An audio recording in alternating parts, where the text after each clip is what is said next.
Bismillah ar-Rahman ar-Rahim, alhamdulillah, wa salatu salam wa rasulullah. We continue reading from the 40 principles of the religion, 40 fundamentals of the religion, Al-Arba'in Fusul Din by Imam Al-Ghazali rahimahullah. Wa nafa'ana bi'ulum fid darain, ameen, ameen, ameen. And we are still reading the chapter, the principle on sincerity and truthfulness, al-ikhlas wal-sidq. And this would be our third reading in of the same chapter. But inshallah we will complete this chapter today, and then we will not we will be close, since we are going to deal with the seventh principle, meaning the 37th reliance, tawakkul, and that would be tomorrow inshallah. The reality, so the reality of sincerity and what erases it. The reality of sincerity is to have one pure motivation. Its opposite is to make partnership, association, which is that a person combines two motivations regarding everything for which it is inconceivable that something else mixed with it.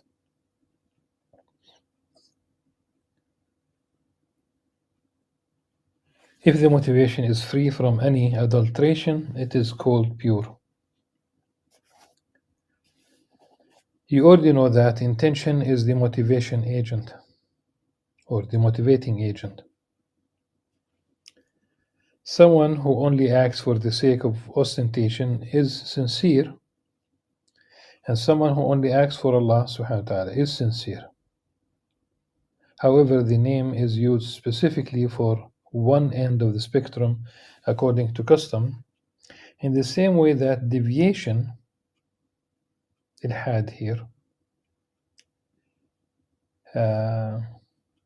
means an inclination, but has come to denote specifically an inclination towards falsehood. And in general, when we say, mulhid in Arabic, could be also the logical conclusion for this trend is to reach a state of disbelief, atheism. We have already mentioned how sincerity is erased through the blemishes of ostentation. However, it may be removed by other means. Indeed, the fasting person may intend, along with worship, to benefit health-wise through fasting. The person who frees a slave may intend to free himself from having to maintain the slave or deal with his bad character. The pilgrim may undertake the Hajj in order to benefit from travel, avoid the hardship of looking after family, flee from the harm of enemies, or escape the weariness of staying with his wife.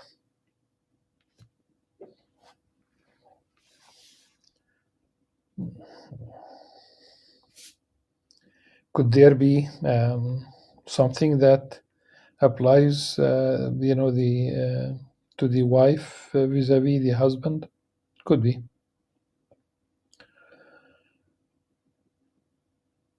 So a group of women going to Hajj, and then we would write, or escape the weariness of staying with her husband. A student may study in order to facilitate earning a living, or to be secure from oppression through the status of knowledge.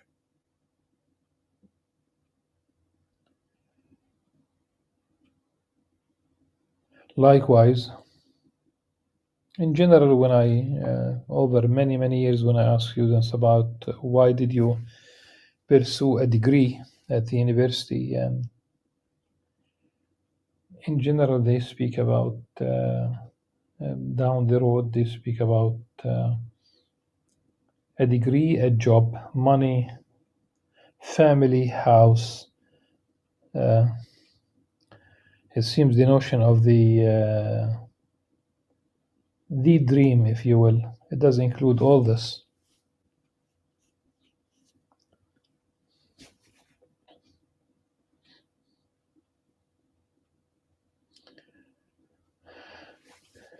Likewise, a person may write a page to improve his handwriting, make pilgrimage walking in order to lighten the burden of renting a riding beast, make ablution to get clean or cool off, bathe to freshen up, stay in a mosque to lighten the burden of renting a place, fast to lighten the burden of cooking or buying food, give charity in order to avoid being bothered by beggars. Some of them are relentless, the beggars. They practically use many tactics just simply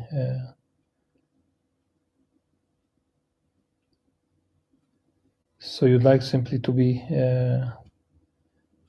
you'd give in order to be not to be bothered, or visit sick person so that he may be visited when he is sick.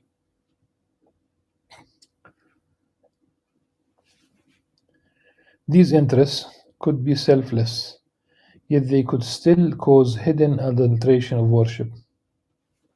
Hidden, subtle.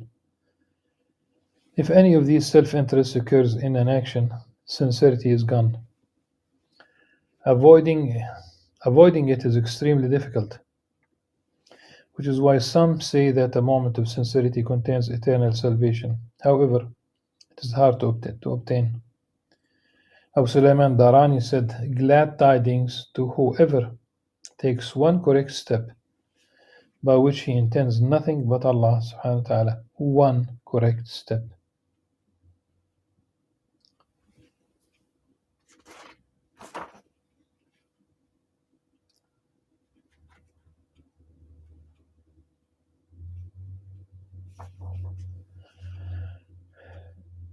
It was well known that Al-Karhi, Ma'ruf Karhi, used to beat himself and say, "O self,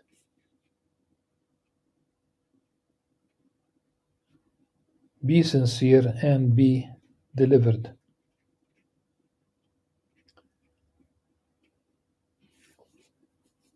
أخلصي تتخلصي. The levels of adulteration of sincerity. Know that mixing of these adulterations is on various levels. They could overwhelm, they could be obscure, or they could be equal to the intent of worship. They do not eradicate the basis of reward concerning permissible things, so long as there is an inkling of desire for Allah subhanahu wa ta'ala, for the sake of Allah subhanahu wa ta'ala, or for the sake of Allah's countenance, then a person has a reward commensurate to it, but there is no reward for the rest.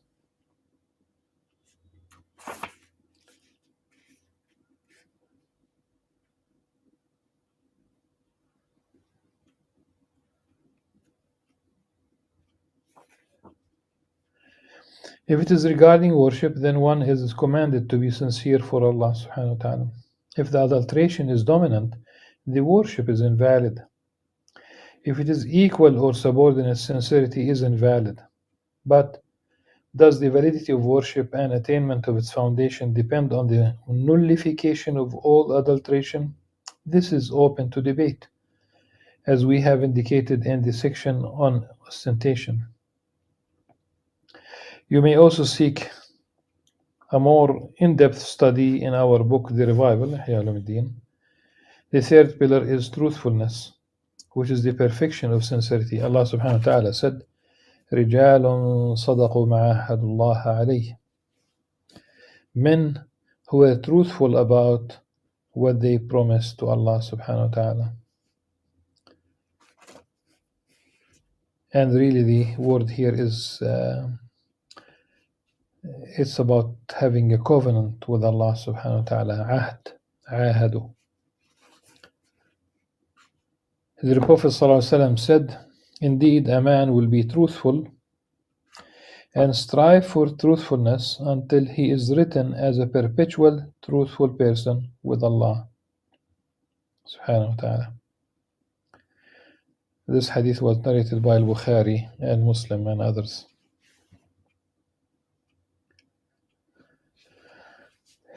واذكر في الكتاب إبراهيم إنه كان صديقا نبيا. Mention Ibrahim in the book. Indeed, he was perpetually truthful, a prophet.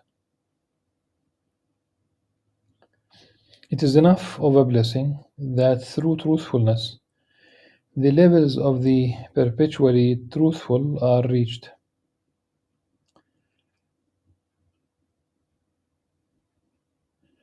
Know that truthfulness has 6 ranks. Whoever reaches the level of perfection in all of them deserves the title of truthfulness.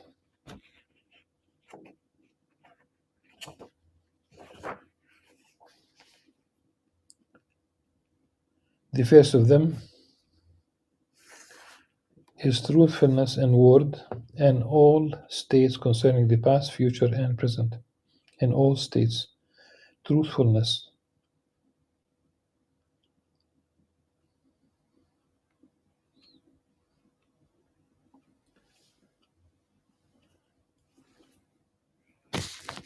Simply saying the truth under all circumstances.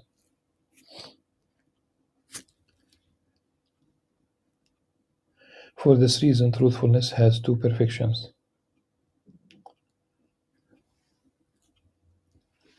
The first of them is caution. Since we talk about past, present, and future.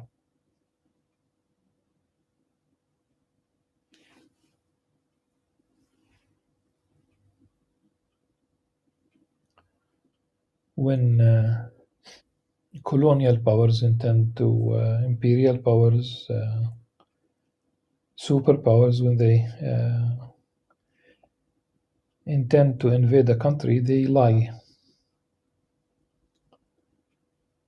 And when they invade already, they also lie. So that because they need to continue justifying the war. And when they are done with the war, they continue to lie so that they will not be held accountable. And one case is really the invasion of Iraq. They claim that President Bush and Prime Minister Tony Blair, they lied about the presence of nuclear weapons of mass destruction. There wasn't. Then they lied about the presence of Islamic groups, and they weren't. Then they lied about the reason why the war took place. They said that it was about disseminating democracy, which is worse even than the 2 before. Do you invade a country and kill a million people because you like to disseminate democracy? Lying.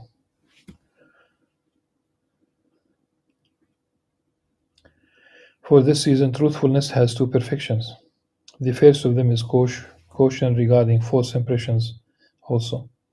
For though that is in itself truthful, it contains an element of contradiction of the truth. What is to be avoided concerning lying is making what is contrary to the truth be understood as truth, and for the heart to take on a crooked, phony image that matches the tongue's lie. If the heart leans away from correctness and toward crookedness, the truth will not manifest to a person correctly until even his dreams will not be truthful. False impressions do not fall into this area of what to be cautious of, because they are truthful in themselves. However, they fall into a second thing to be avoided, which is obscuring meaning. This should not be done except for a correct purpose. Its second perfection is that a person be careful regarding truthfulness in his statements to Allah subhanahu wa ta'ala. If he says, I turn my face to He who originated the heavens and the earth, yet in his heart there is nothing, or there is something besides Allah subhanahu wa ta'ala at that moment, then he's a liar. And that's really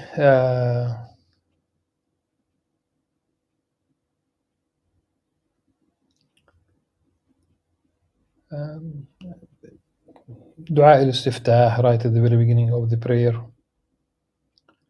وجهت وجهي الذي فطرني. And that would be a lie if it's not true.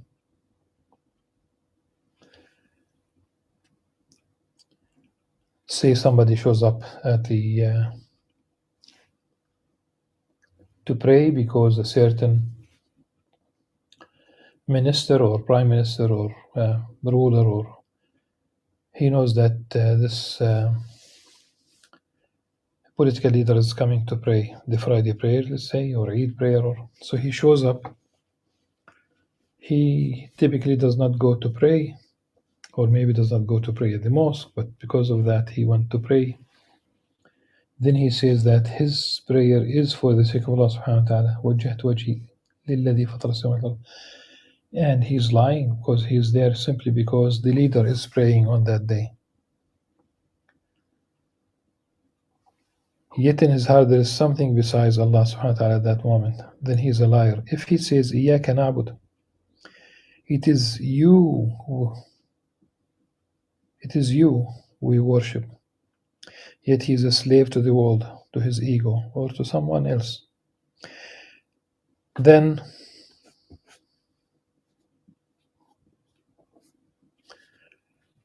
he will not be able to affirm this statement on the day of resurrection.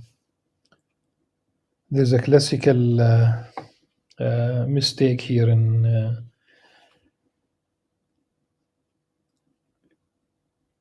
because we have double the word then at the end of the line before the very last one, and at the beginning of the last one. Then the eye does not catch the mistake. If you talk about editors, one of them should be removed. For this reason, Sayyidina Isa alayhi salam said, O little slaves of the world, O little slaves of the world, Ya abid dunya. Our Prophet, Sayyidina Muhammad sallallahu alayhi wa sallam said, wretched is the slave of the dirham and the dinar. And in fact, in this hadith narrated by Bukhari and Muslim, and it does have another phrase, تعس عبد الدرهم والدينار وعبد الخميصة. وعبد الخميصة. A dirham is any amount of, like, very little wealth, very little money. A dinar is gold, symbolizes riches. Abdul Khamisa is the slave of cloth, of clothing. As probably we see today, people pay so much for fashion or the name of the like the name of the company.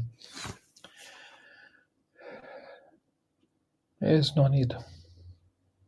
Ta'isa, wretched.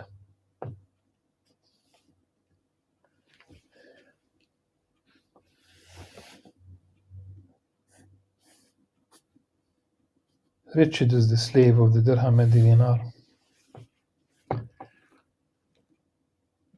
And cloth. The second truthfulness is in intention, meaning that the motivation to good is purified within it. If there is some adulteration in it, then truthfulness has not been achieved. It is said that this is sour truthfulness. Truthfulness is sweet if it is pure.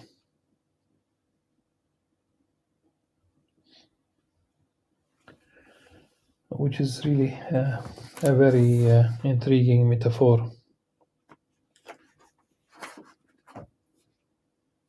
هذا صادق الحموضة وصادق الحلاوة إذا كان محضا. So the issue goes back to the essence of sincerity. Because the حموضة, sourness, is an indication of something foul, something corrupt, something decaying, something not pure, of course. Something spoiled, something unfit for consumption.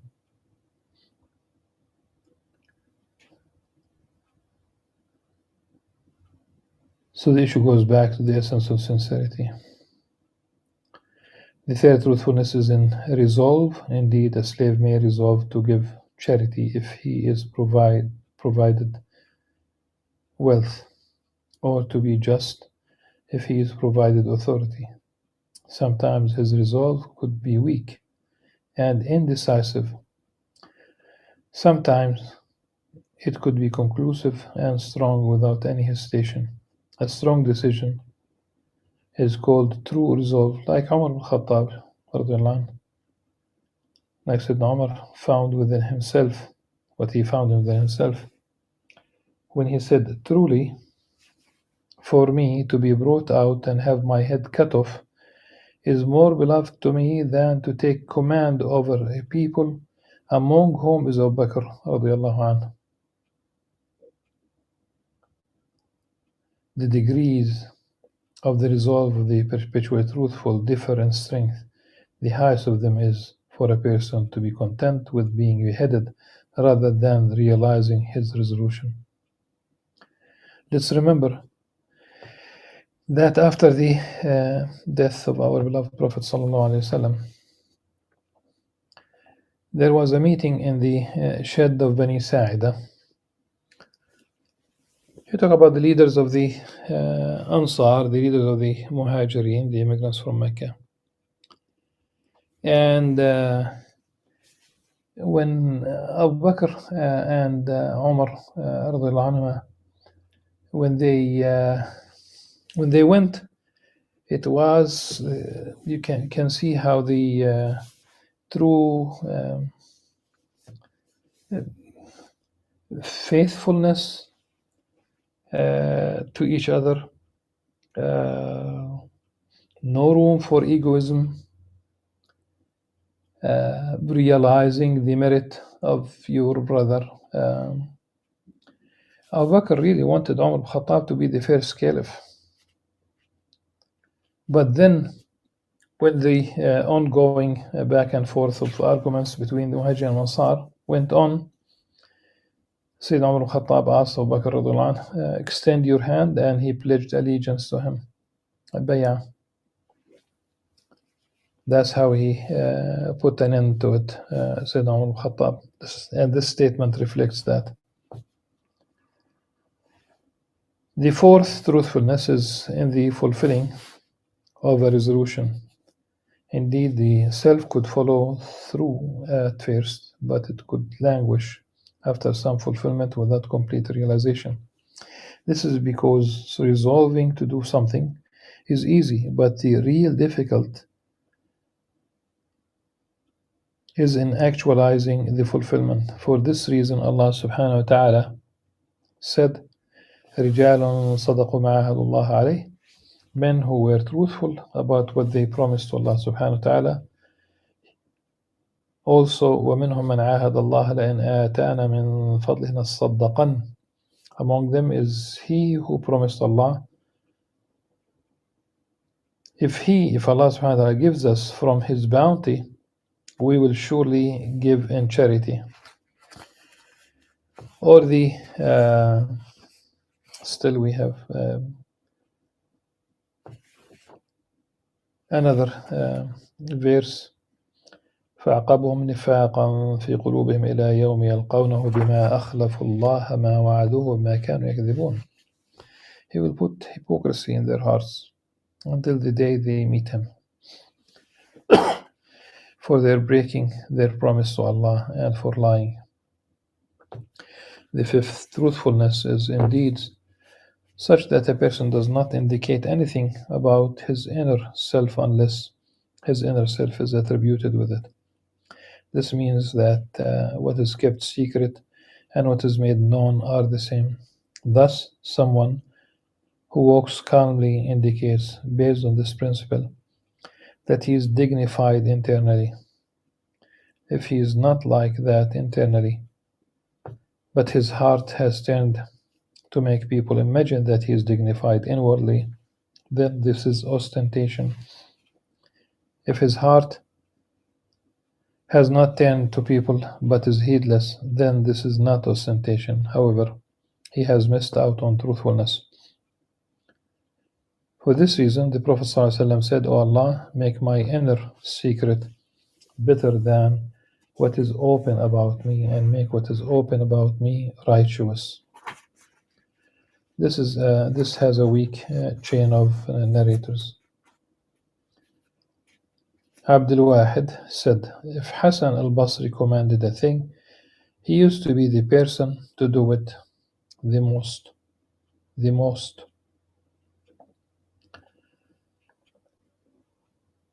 If he forbade a thing, he was the person to leave it the most.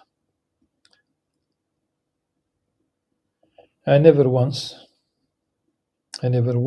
saw someone whose private self matched his public self more than him.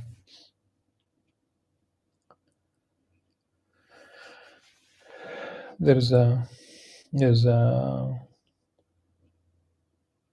contemporary scholar, young, relatively speaking,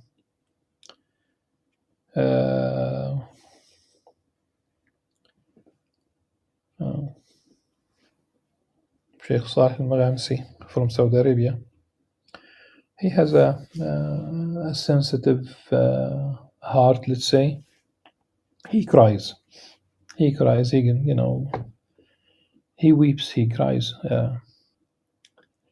And many times he mentions something and he gets touched by what he's saying, and then he cries. He said that once an old man, it seems, approached him after a lecture, and he told him, if your inner self is like your outward manifestation, then good for you. Congratulations. If really the inner dimension matches the outer dimension, pretty much the same like here in this text. The sixth, truthfulness, which is the loftiest of the doors of truthfulness, is in the stations of the religion, such as fear and hope, love and contentment, reliance, and others. Indeed, these stations have first steps to which their name is applied, and they have realities and ultimate realizations. Thus, it is said, this is true fear, or that is true fame. That is why Allah subhanahu wa ta'ala said, إنما المؤمنون الذين آمنوا بالله ورسوله ثم لم يرتابوا وجاهدوا بأموالهم وأنفسهم في سبيل الله أولئك هم الصادقون. The believers are those who believe in Allah and His Messenger, then do not doubt and strive in Allah's path with their wealth and their persons. Those are the truthful. Also, وَلَكِنَّ الْبِرَّ مَنْ آمَنَ بِاللَّهِ وَالْيَوْمِ الْآخِرِ. Rather, righteousness is someone who believes in Allah subhanahu wa ta'ala and the last day, the day of judgment. The very last paragraph, these are the degrees of truthfulness. Whoever realizes all of them, he is one of the perpetually truthful. Whoever attains only some of them, His rank is commensurate to his truthfulness, and included in the overall understanding of truthfulness is the heart's realization that Allah subhanahu wa ta'ala is the provider,